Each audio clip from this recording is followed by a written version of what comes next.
this. I haven't thought this through, but it's something I've been thinking about. You know, I have been very blessed in my life. I've had many opportunities. You know, my parents are still together. You know, my dad was a lawyer, now he's a judge.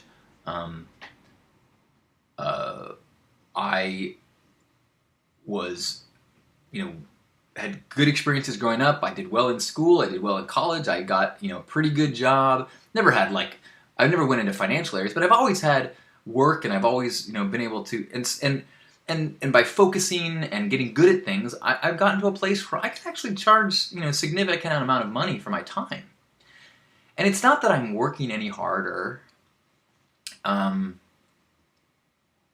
or I'm any better of a person. In some ways, I've figured out the system, and there's these huge groups of people that have just figured out the system.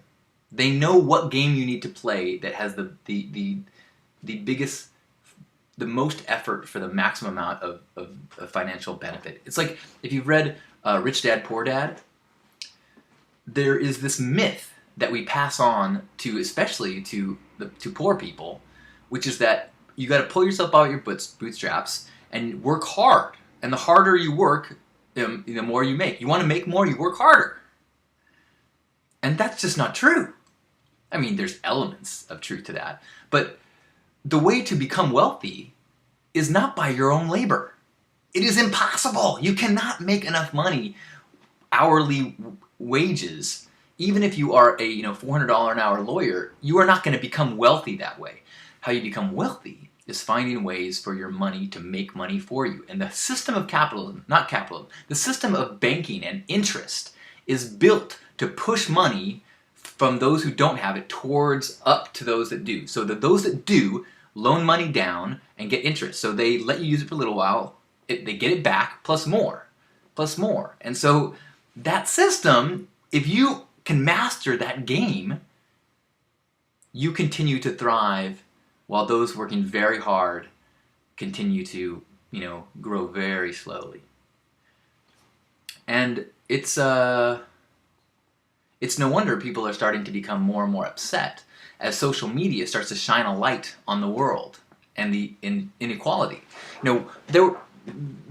As television spread around the world, people who were at one point very satisfied with meager living became unsatisfied. They saw Baywatch and realized, wait a minute, look at California. Look at these houses. Look at this.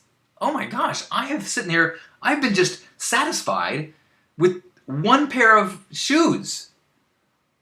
And all of a sudden, the apple in the Garden of Eden is bitten. You have the knowledge, and you are no longer satisfied. You're no longer happy. And a similar thing is happening as social media amplifies that awareness all over the world. And things that were once secret become knowledge. And things that were once not understood become light shined on them. As people start asking about, wait, how does the Federal Reserve work? Wait, the Federal Reserve is not a government. What? And that, the state of the world, the flow of knowledge towards being known also uncovers all of these things that create inequality. And so, which is one reason why 2012 is such an exciting time. It is scary. If you are afraid of change, this is a very scary time. But if you are down for the adventure, if you are up for the ride, if you do not have your faith in things, but have faith in people and integrity, then this is going to be a very exciting and interesting chapter of the world.